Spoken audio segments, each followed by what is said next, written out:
Hello साथियों। स्वागत करते हैं आपका अपने यूट्यूब चैनल मैथ्स मस्ती ऑफिशियल पर। चलिए आज का करंट हम लोग पढ़ेंगे, बहुत ही प्यार से पढ़ेंगे और धांसू तरीके से पढ़ेंगे। ठीक है, पेपर में कहीं से भी आ जाए छूटेगा नहीं।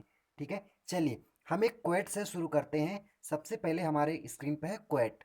क्वेट से हम लोग शुरू करते हैं। जिंदगी बदलने के लिए लड़ना पड़ता है दोस्तों।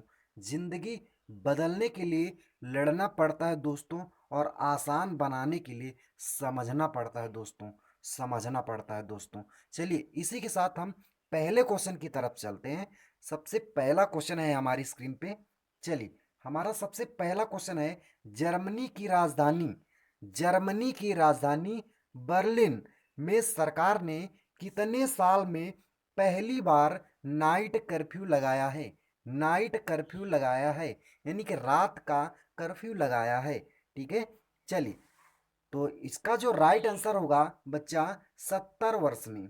ठीक है, 70 साल के बाद नाइट कर्फ्यू लगाया गया है। कितने साल में? 70 साल में।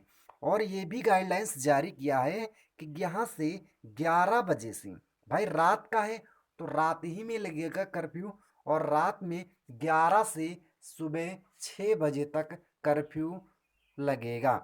ठीक है, और बात कही गई है कि यदि कोई भी कारोबारी यहाँ काम करता पाया गया तो उसका लाइसेंस रद्द कर दिया जाएगा। ठीक है, चलिए नेक्स्ट क्वेश्चन की ओर चलते हैं। अगला क्वेश्चन हमारी स्क्रीन पे है। ठीक है, प्रधानमंत्री नरेंद्र मोदी ने वीडियो कॉन्फ्रेंस के जरिए किस देश में आयोजित इन्वेस्ट क्या इन्वेस्ट इंडिया सम्मेलन इंडिया इन्वेस्ट सम्मेलन को संबोधित किया है?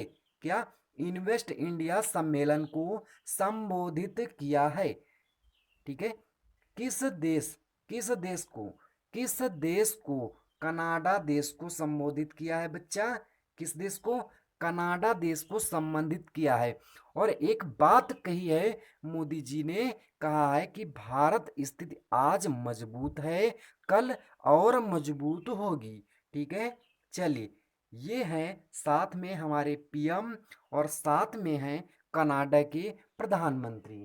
कनाडा के प्रधानमंत्री यहीं पर बात क्लियर करते हैं। कनाडा के प्रधानमंत्री जस्टिन ट्रूडो, इनका जो नाम है डस्टिन ट्रूडो है।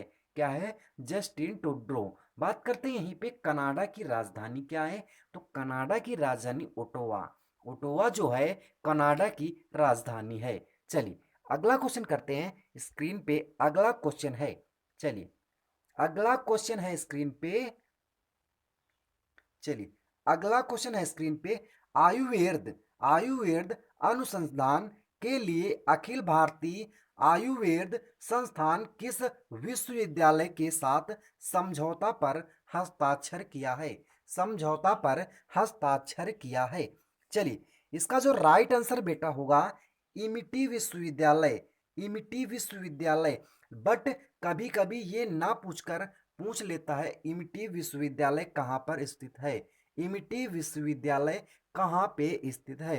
तो बेटा बता दे, एमिटी विश्वविद्यालय लखनऊ में स्थित है। कहाँ पे? लखनऊ में। लखनऊ में स्थित है। ठीक है, 2018 में स्थापित एमिटी विश्वविद्यालय द्वारा भारतीय चिकित्सक पद्धति के महत्व को बढ़ावा देना था। ठीक है, भारतीय जो आयुर्वेद अनुसंधान केंद्र अखिल भारतीय आयुर्वेद संस्थान किस विद्यालय के साथ समझौता किया है? तो एमटी विद्यालय यानी लखनऊ के साथ समझौता किया है। और 2018 में स्थापित इमटी विश्वविद्यालय द्वारा ये कहा गया कि चिकित्सा के पद क्षेत्र में, क्या कहा गया बेटा? चिकित्सा के क्षेत्र में हम लोग इसको बढ़ावा देंगे। ठीक है, चलिए अगला क्वेश्चन करते हैं। अगला क्वेश्चन है स्क्रीन पे। 9 अक्टूबर को विश्व भर में कौन सा दिवस मनाया जाता है? 9 अक्टूबर को विश्व भर में कौन सा दिवस मनाया जाता है? विश्व भर में कौन सा दिवस मनाया जाता है? तो बेटा डाक दिवस मनाया जाता है। 9 अक्टूबर को क्या मनाया जाता है? डाक दिवस मनाया जाता है। और किसकी याद में मनाया जाता है? काफी बार क्वेश्चन आ चुका है, किसकी याद में विश्व डाक दिवस मनाया जाता है? विश्व डाक दिवस मनाया जाता है? तो स्विट्जरलैंड के 1874 में स्विट्जरलैंड के बर्न में यूनिवर्सल पोस्टल यूनियन की स्थापना की याद में डाक दिवस मनाया जाता है। क्या मनाया जाता है? डाक दिवस मनाया जाता है। चलिए नेक्स्ट क्वेश्चन की ओर चलते हैं। प्रचार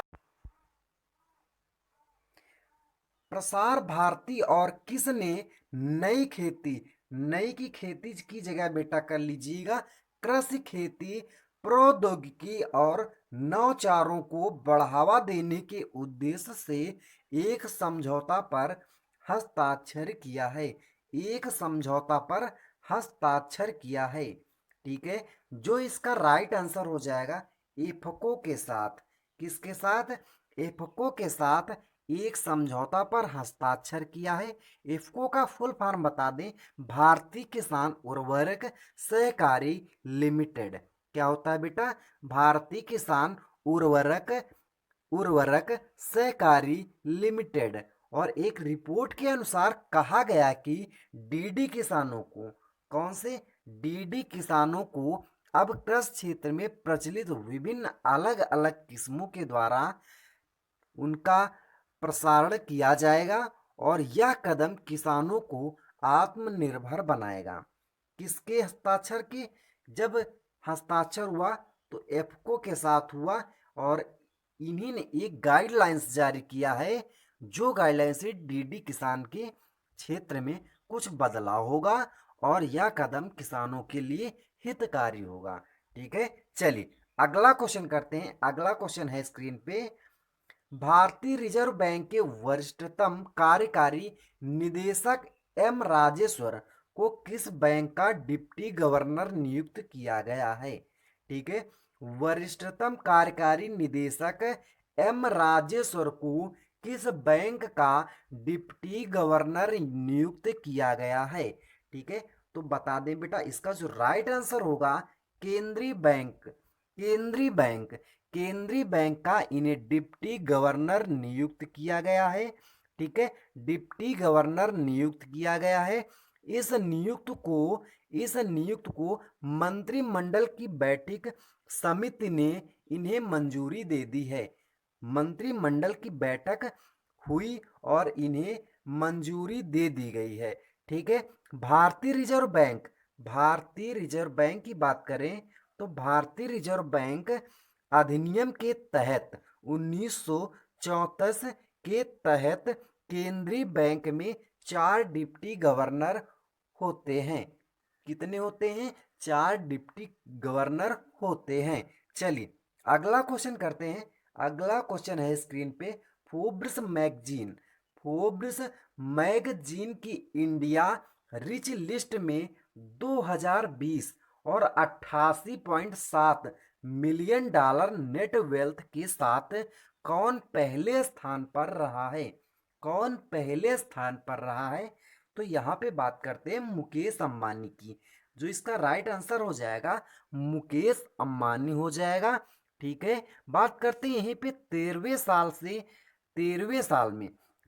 साल में देश के सबसे अमीर व्यक्ति कौन है? मुकेश अंबानी है। जबकि इंडिया रिच में क्या बोल रहा है? जबकि इंडिया रिच लिस्ट में 2020 में पहली बार टॉप 10, कितने में बेटा? टॉप 10 में सीरस इंस्टीट्यूट के सारस पूनावाल को स्थान मिला है टॉप 10 में। ठीक है, बट पहले स्थान पर कौन है? मुकेश अंबानी है। बात करते हैं गौतम अडानी की। तो गौतम अडानी जो हैं दूसरे नंबर पे हैं। कितने नंबर पे? दूसरे नंबर पे गौतम अडानी का नाम आता है। ठीक है, चलिए अगला क्वेश्चन करते हैं। अगला क्वेश्चन है स्क्रीन पे, भारत की किस आईटी कंपनी ने America analytics company blue acorn ICI को खरीदने के लिए 125 मिलियन डॉलर से डील की है? 125 मिलियन से डॉलर में डील किया है। तो इन्फोसिस इन्फोसिस कंपनी ने, क्या? इन्फोसिस कंपनी ने 125 मिलियन डॉलर में डील किया है। ठीक है, कितने में, 125 मिलियन डॉलर में इन्फोसिस डील किया है।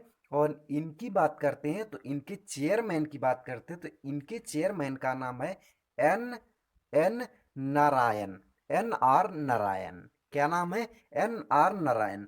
यहीं पर बात क्लियर कर देते हैं HCL। HCL के चेयरमैन कौन है? HCL के चेयरमैन रोशनी नाडर मल्होत्रा।